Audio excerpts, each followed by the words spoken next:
Hello नमस्कार जय हिंद दोस्तों। जैसा कि आप सब देख रहे हैं एग्ज़ाम नोट्स, और आज हम लोग एक ऐसे विषय पे बात करने वाले हैं जिस विषय पे ज़्यादा कोई लोग बात करता नहीं है, लेकिन मुझे ऐसा लगता है कि ये बात बहुत ही महत्वपूर्ण है। इससे एग्ज़ाम पे बहुत ही ज़्यादा इफेक्ट पड़ता है। दोस्तों, हमें पता है कि किसी भी एग्ज़ाम को क्लियर करने के लिए हमें जितनी ज़रूरी एक अच्छी तैयारी की होती है, उससे कहीं ना कहीं ज़्यादा ज़रूरी ये होता है कि हम अपने एग्ज़ाम में टाइम को मैनेज कैसे करते हैं। दोस्तों, आप लोगों ने ये सुना होगा कि ऐसे बहुत से दोस्त मिल जाएंगे जिनका तैयारी बहुत ही अच्छा रहता है, जिनका मार्क्स जैसे उनके सीट प्रैक्टिस करते हैं ऑफलाइन, उसमें उनका बहुत ही अच्छा मार्क्स आता है, लेकिन जब वो ऑनलाइन एग्ज़ाम देते हैं तो उनका परफॉर्मेंस कहीं ना कहीं अच्छा नहीं रहता है। तो कहीं ना कहीं वो अच्छे तरीके से टाइम को मैनेज नहीं कर पाते होंगे। ऐसे भी लोग आपको सुनने को मिले होंगे, ऐसे बहुत से दोस्त जो आपको ये बताएंगे कि आपको एग्ज़ाम ख़त्म होने के बाद वो 100 क्वेश्चन भी नहीं देख पाते हैं। तो कहीं ना कहीं उनका टाइम मैनेज करने का तरीका गलत होता है। तो दोस्तों, आप लोगों को मैं एक ऐसे तरीके के बारे में बात बताना चाहता हूँ जो कि मुझे ये तरीका बहुत ही अच्छा लगता है ऑनलाइन एग्ज़ाम में टाइम मैनेज करने के लिए। और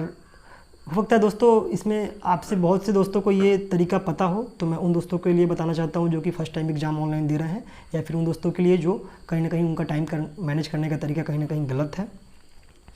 तो दोस्तों, जैसे कि अभी आरआरसी ग्रुप डी का एग्ज़ाम ही चल रहा है, तो मैं उसके अकॉर्डिंग ही आपको बताता हूँ। जैसे कि हमें पता है कि आरआरसी ग्रुप डी में 100 क्वेश्चन आते हैं और हमें 1.5 घंटे का समय मिलता है। और उन 100 क्वेश्चनों में जैसे कि अपना सिलेबस जैसे कि है 25 नंबर का मैथ, 30 नंबर का रीजनिंग, 25 की साइंस और 20 की जीके जीएस होती है। तो दोस्तों, सबसे बड़ी समस्या ये होती है हमारे लिए कि ये जो क्वेश्चन आते हैं मैथ, रीजनिंग, साइंस और जीके के, ये मिसलिनियस आते हैं। जैसे कि आपको पता है कि कभी मैथ के क्वेश्चन आ गए, तो कभी रीजनिंग के आ गए, तो कभी जीके के आ गए, तो कभी साइंस के आ गए।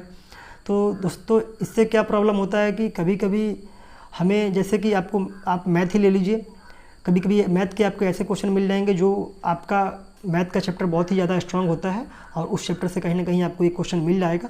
और आप उस क्वेश्चन को, आपको ऐसा लगता है कि मुझसे ये क्वेश्चन बन जाएगा, ये मुझसे छूटना नहीं चाहिए।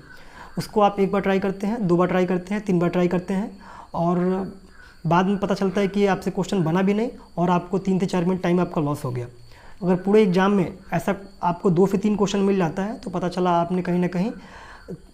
10 से 15 मिनट आपने अपना समय लॉस कर दिया, जिसका नतीजा ये होता है कि आपसे वो बनने वाले क्वेश्चन छूट जाते हैं जो कि आपसे कहीं ना कहीं ईजिली आप उससे बना सकते थे। तो दोस्तों, मुझे लगता है कि इससे बचने के लिए मैं जिस तरीके का उपयोग करता हूँ, जैसे कि मैं बता दूँ कि आप लोगों को एग्ज़ाम में एक रफ शीट मिलता होगा, जैसा कि हमको पता है कि एक रफ शीट मिलता है। तो मैं क्या करता हूँ कि इस रफ शीट पे जैसा कि मैं 4 कॉलम बना देता हूँ, जैसे कि आप लोग को दिखता होगा कि 4 कॉलम मैंने बना दिया है। और इसमें मैं क्या लिखता हूँ, जैसे कि पहले मैं मैथ लिख देता हूँ, उसके बाद मैं रीजनिंग लिखता हूँ, उसके बाद मैं साइंस लिखता हूँ, और मैं मैथ वाले पोर्शन में दोस्तों मैं 2 भाग बना देता हूँ कि जैसा कि एक ईजी और एक हार्ड। दोस्तों, मुझे इससे ये फ़ायदा होता है कि जब मैं क्वेश्चन बनाना चालू करता हूँ तो कहीं ना कहीं मैं एक से बनाना चालू करता हूँ, तो 1 2 3 4 5 6 7, जैसे कि मान लो कि मुझे 7 नंबर का क्वेश्चन ऐसा मिल गया, जैसे मुझे लगता है कि ये बन जाएगा मुझसे, लेकिन थोड़ा कैलकुलेटिव है। तो मैं क्या करता हूँ कि इस 7 नंबर को मैं क्या करता हूँ कि जैसे कि मैं मैथ वाले इजी पोर्शन में 7 नंबर मैं लिख दूंगा, ऐसे को मैं 7 नंबर लिख देता हूँ मैथ वाले पोर्शन में। ऐसे ही मैं बनाते बनाते आगे गया तो मुझे चला कि 20 नंबर मुझे रीजनिंग थोड़ा कैलकुलेटिव है, जैसे कि सिटिंग अरेंजमेंट का क्वेश्चन मिल गया, या फिर पजल का क्वेश्चन मिल गया ऐसे, या फिर कोई टफ क्वेश्चन मिल गया जिसमें मुझे टाइम नहीं देना है, तो उसको मैं क्या करूँगा कि जैसे 20 नंबर का रीजनिंग होता है तो मैं 20 नंबर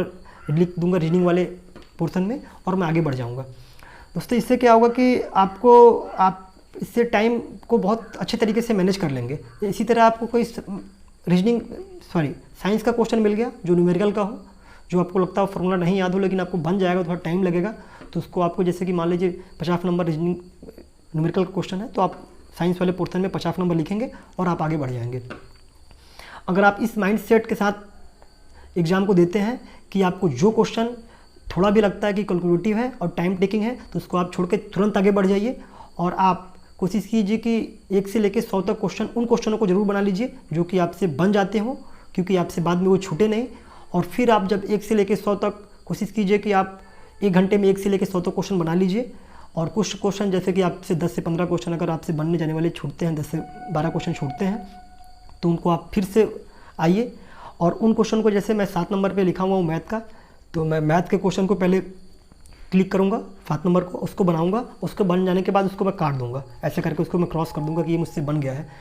इससे दोस्तों ये फ़ायदा होता है कि कहीं ना कहीं जब हम एग्ज़ाम देते हैं तो आपको कुछ ऐसा इजी क्वेश्चन मिल जाता है, जैसे कि 7 नंबर की क्वेश्चन मुझे लगता था कि मैथ से बन जाएगा, लेकिन जब मैं बनाते बनाते जाता हूँ और मैं अगर इस तरीके से इस पर नहीं लिख लेता हूँ कि मैथ का क्वेश्चन कौन सा, रीजनिंग का क्वेश्चन, साइंस का कौन कौन क्वेश्चन छूटा है, तो उसमें क्वेश्चन मिसलेनियस सब मिक्स हो जाता है। तो मुझे पता नहीं चलता है कि ये जो मैथ का क्वेश्चन छूटा था मेरे से बन जाने वाला, ये कहाँ पे छूट गया है। तो इससे मुझे टाइम अधिक लग जाता है उसको खोजने में। कभी मैं 5 पे क्लिक करूँगा, कभी मैं 7 पे, कभी मैं 9 पे, कभी 10 पे। इस मैथ को खोजने के चक्कर में पता चला कि मैंने 1 मिनट नहीं बर्बाद कर दिया। तो इससे आपको इस 2 से 3 क्वेश्चन आप बना सकते थे, वो टाइम कहीं ना कहीं आप इस क्वेश्चन को खोजने में आपने अपना टाइम लॉस कर दिया। तो अगर आप इस तरीके को इस्तेमाल करते हैं तो मुझे लगता है कि आपको ये टाइम मैनेज करने वाली समस्या नहीं होगी जैसा मुझे होता है। तो दोस्तों मुझे लगता है कि ये तरीका कहीं ना कहीं आपको अच्छा लगा होगा, क्योंकि मुझे ये टाइम मैनेज करने में बहुत ही ज़्यादा हेल्प करता है। दोस्तों अगर आपको ये तरीका थोड़ा भी अच्छा लगा हो तो आप इस चैनल को सब्सक्राइब करें और बेल आइकन को दबा दें, क्योंकि हम ऐसे ही छोटी मोटी समस्याओं पे एग्ज़ाम के संबंधित बात करते रहेंगे और जिससे आपको कुछ बेनिफिट हो जाए। तो तब तक के लिए दोस्तों धन्यवाद, मिलते हैं अगली वीडियो में।